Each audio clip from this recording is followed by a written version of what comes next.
செய்தி. கள்ளக்குறிச்சி விஷசாராய வழக்கு கைது செய்யப்பட்ட 18 பேரின் குண்டர் சட்டமானது தற்போது ரத்து செய்து உயர்நீதிமன்றம் உத்தரவை பிறப்பித்துள்ளது. மதுவிலக்கு போலீசார் பதிவு செய்யும் வழக்குகளில் பாதிக்கும் மேற்பட்டவை ஜோடிக்கப்பட்டவை என்றும் நீதிபதிகள் கருத்தை முன்வைத்துள்ளனர். தற்போது கள்ளக்குறிச்சி விஷசாராய வழக்கில் குண்டர் சட்டமானது ரத்து செய்யப்பட்டு உயர்நீதிமன்றம் உத்தரவை பிறப்பித்துள்ளது. அண்மை செய்தியை தற்போது நாம் பார்த்துக் கொண்டிருக்கிறோம்.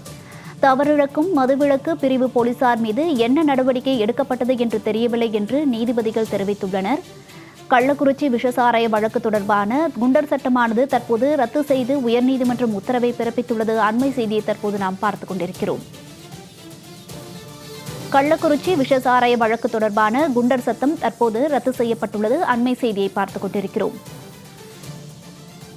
கள்ளக்குறிச்சி விஷசாராய வழக்கில் கைது செய்யப்பட்ட 18 பேரின் குண்டர் சட்டம் தற்போது ரத்து செய்து உயர்நீதிமன்றம் உத்தரவை பிறப்பித்துள்ளது.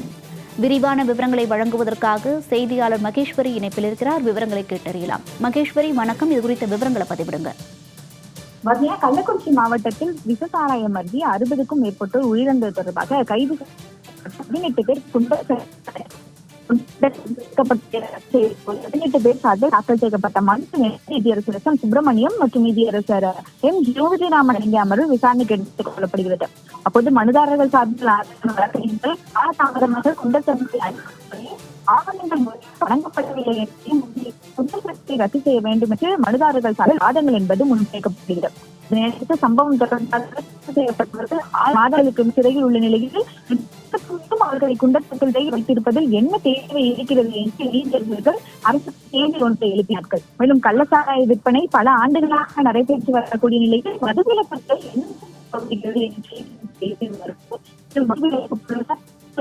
வழக்குகளில் பாதிக்கும் மேற்பட்டவை என்பது குறிக்கப்பட்டதாகவே இருக்கிறதாக நீதியரசர்கள் கருத்து ஒன்றை தெரிவித்துள்ளார்கள். மேலும் முதன்மையான குற்றவாளி கைது செய்யப்படுவதில்லை என்ற ஒரு கருத்தையும் தற்போது நீதியரசர்கள் தெரிவித்துள்ளார்கள். மேலும் கல்வராயன் மலைப்பகுதிகள் கள்ளச்சாராயம் தயாரிப்பு மற்றும் விற்பனை பல ஆண்டுகளாக நடைபெற்று வருவதாக நீதியரசர்கள் தெரிவித்தார்கள்.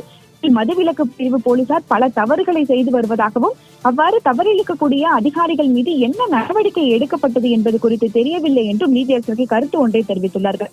இதற்கு பதிலளித்த அரசு வழக்கறிஞர் பி. எஸ். ராமன் அவர்கள் இந்த கள்ளச்சாராயம் கள்ளக்குறிச்சியில் தயாரிக்கப்படவில்லை என்பதை மாநகரத்தில் இருந்துதான் எனக்கு எடுத்து செல்லப்பட்டதாகவும் இதற்கு தொடர்ந்து எதுவும் தெரிவித்தார். மகேஸ்வரி, விவரங்களுக்கு நன்றி.